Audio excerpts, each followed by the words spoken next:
Bon, en quelques mots, bonjour, je m'appelle Patrick Descamps, nous habitons Tilf dans la commune d'Esneux. À la retraite depuis septembre 2019, j'ai effectué toute ma carrière comme ingénieur chimiste dans l'industrie lourde, principalement celle des engrais et des phosphates.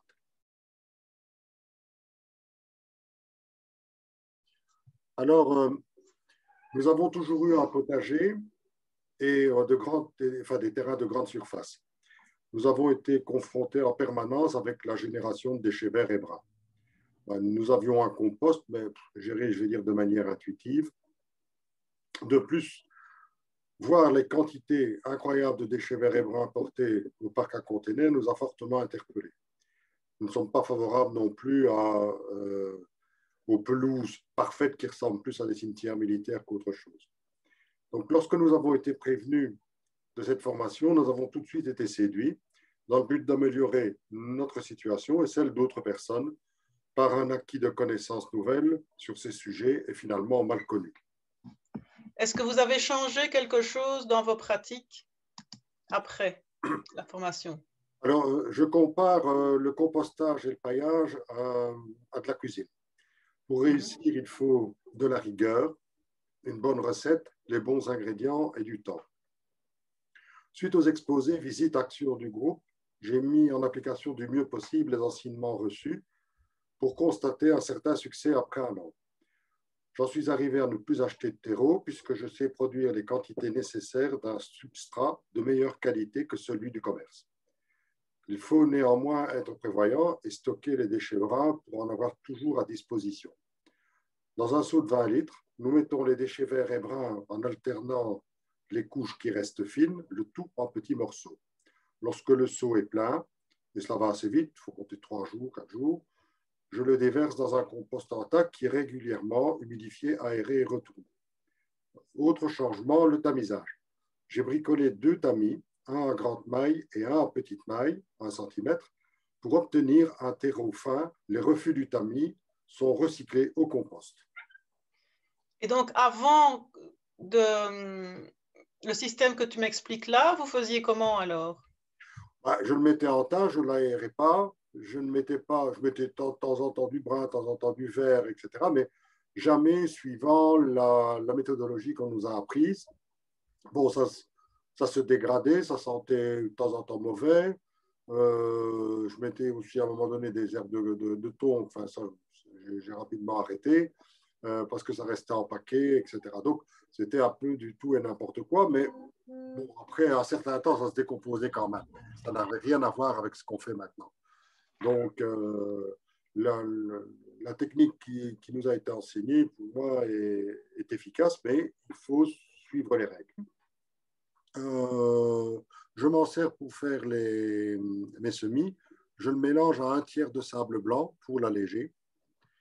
Je remue tout et comme j'ai un appareil à presse-motte, je fais pour toute une série de légumes des mottes pour semer mes légumes à cette saison-ci.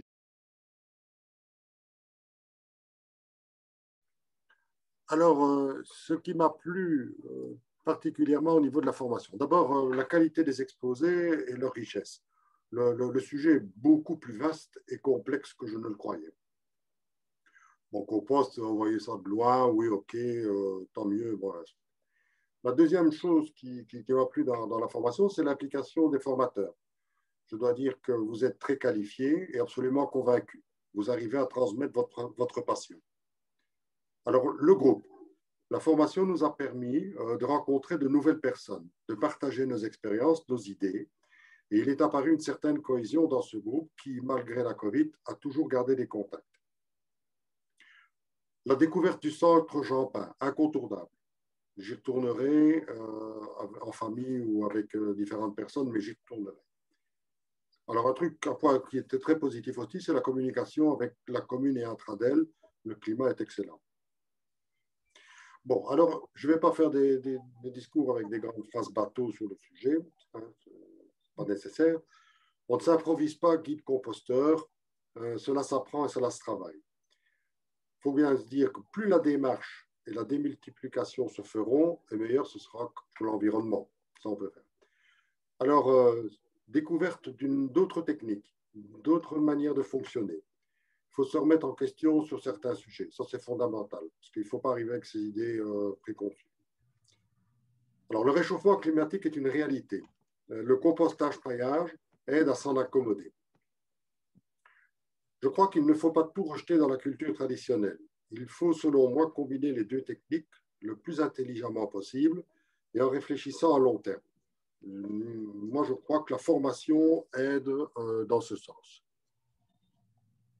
Alors, comme on dit à Liège, moi, je me suis bien amusé durant les formations. Il y a une cohésion, entre guillemets, qui s'est établie assez rapidement et elle est restée, quoi. Et les gens sont preneurs de la démarche. Donc ça apporte de la joie, quoi, aussi, hein, de l'amusement. Oui, oui, c'est ça. Il faut le prendre comme ça. C'est pas une corvée, quoi.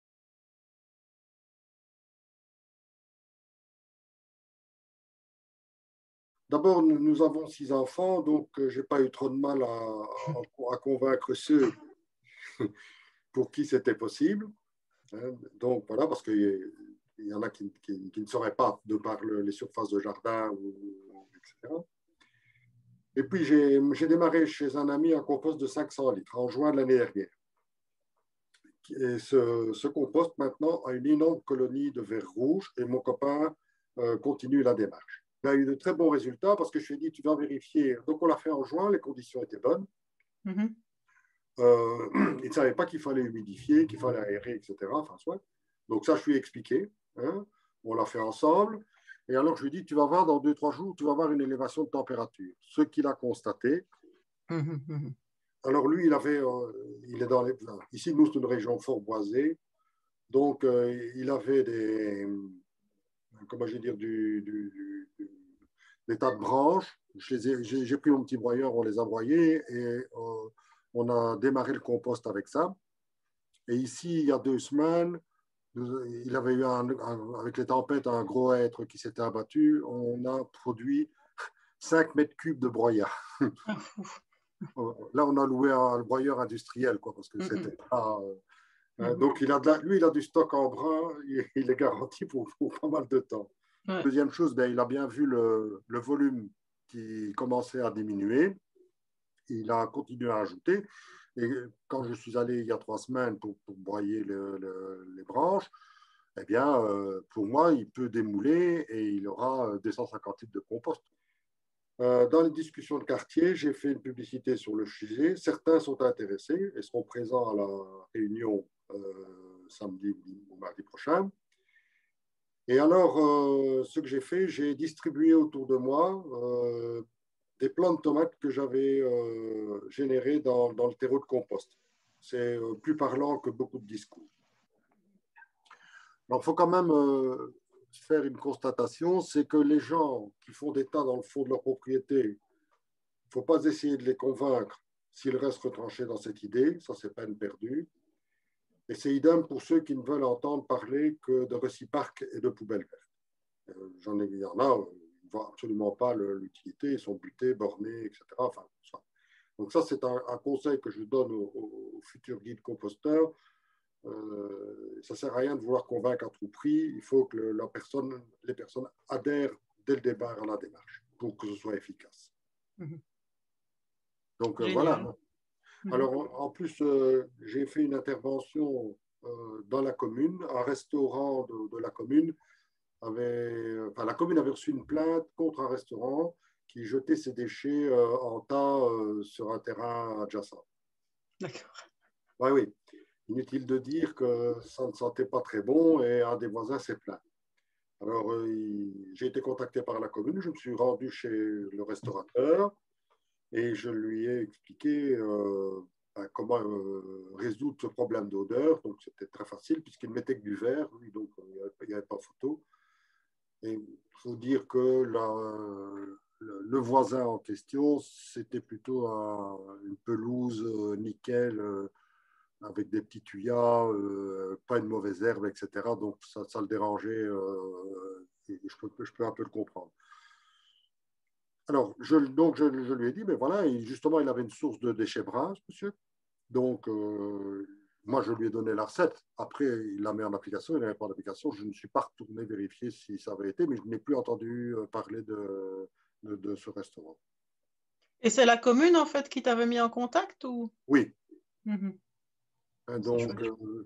il y a un des membres du groupe qui faisait partie de la commune qui a été contacté, puisque lui, il est là comme constatateur dans la commune pour Ah certaines oui, oui, c'est choses. ça, oui. Et il m'a aiguillé, j'ai embrayé assez vite, et puis je suis allé, je crois, le lendemain ou le surlendemain.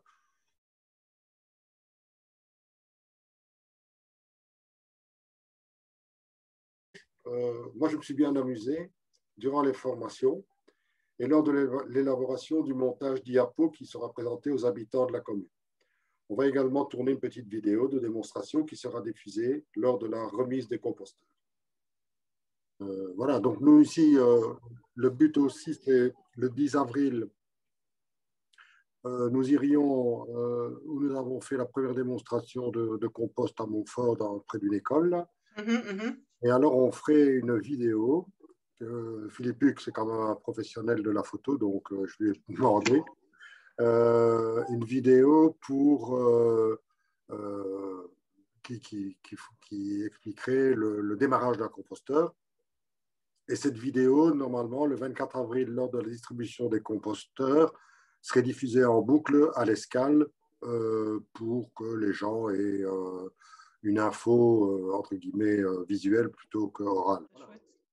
Alors, dans les actions futures, il y avait toujours le marché aux fleurs, entre guillemets, d'Esneux, mais à mon avis, il va sauter puisque c'est au mois de mai. Et alors, on nous a demandé une démo. Il y a une ferme, une ferme qui produit des légumes biologiques et qui fait du pain, du lait, tout ce bazar-là. Et ils ont une genre de journée porte ouverte au mois d'août. Et quelqu'un du groupe a reçu une demande dans ce sens pour aller faire un stand. Donc, si c'est possible, ben, on le fera. Et alors, il y a toujours un projet, mais qui est, je vais dire, au frigo pour l'instant, de créer un compost collectif dans un endroit de la commune, je vais dire à peu près au milieu de la commune, sur un terrain qui appartient au CPS.